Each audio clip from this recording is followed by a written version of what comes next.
nga ng Biblia, sa pamagitan ng pagbuhos ng kanyang dugo, ikaw ay nagkaroon ng kapatawaran ng mga kasalanan mo. So you are now born again. Yung again, spiritually. Kasi hindi na pwedeng physically. Ang laki mo na, di ba? Hindi ka na pwedeng bumalik sa tiyan ng nanay mo para ilabas ka ulit. Hindi na pwede. Spiritually yun. Yung narinig mo yung born again. Pero minsan nagiging wala ng halaga ngayon kasi kahit aso, pwedeng yun maging born again.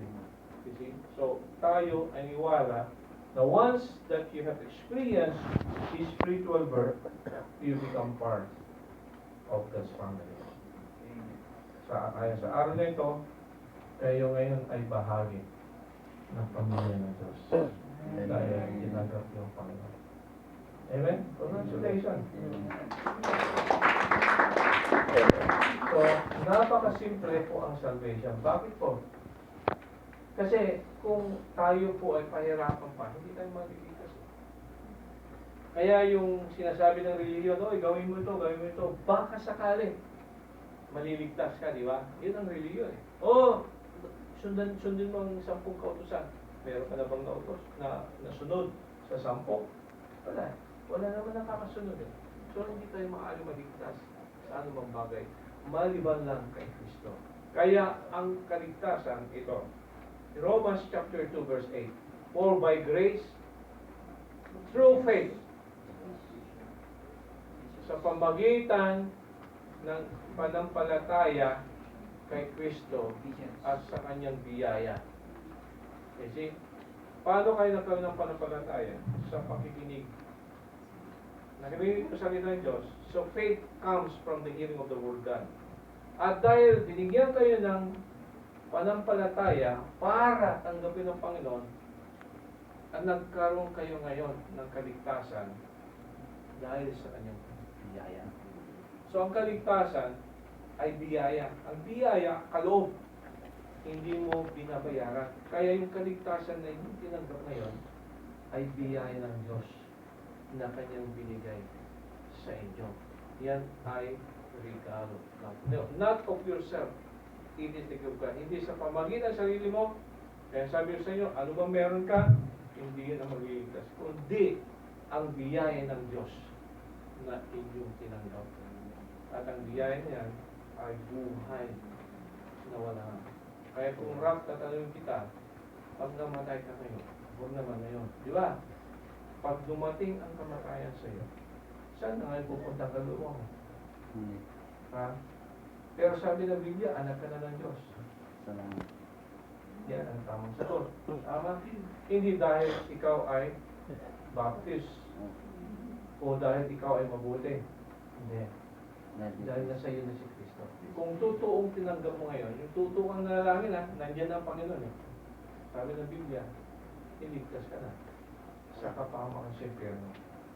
So, yan ang decision na pinakaligtira sa lahat na gawa mo ngayon. So, anong date ngayon? February 21. So, kung tatanungin ka, kailan yung spiritual birth mo? February 21. Nasagot mo lang siya. Kailan yung physical birth mo? February 1997? 1997. Oo, yan. Pero kung kailan yung spiritual birth mo, yun ngayon. Bakit? Kasi ngayon ka itinanganak muli sa pamagitan ng pagtanggap mo sa Panginoon. Yun ang ibig sabihin, being born again. It means born into the family of God. So 97, born into Umali family. Pero yung spiritual birth mo, born into God's family. Kasi kung ikaw, buhay pa parents mo. Okay. Alam nila, dito ka ba? Hindi ka nagpaalo, no? Okay? Diba, pag may tampuhan minsan, diba? Kasi pag nagtampo ka sa mother mo, sa father mo, nawawala na yung pagiging umali mo ba? Nandun pa rin, nasa dugo. Tama? Ibig sabihin, pero pag nagtampuhan, nawala yung communication. Tama? Nagtampo ka, naglayas ka.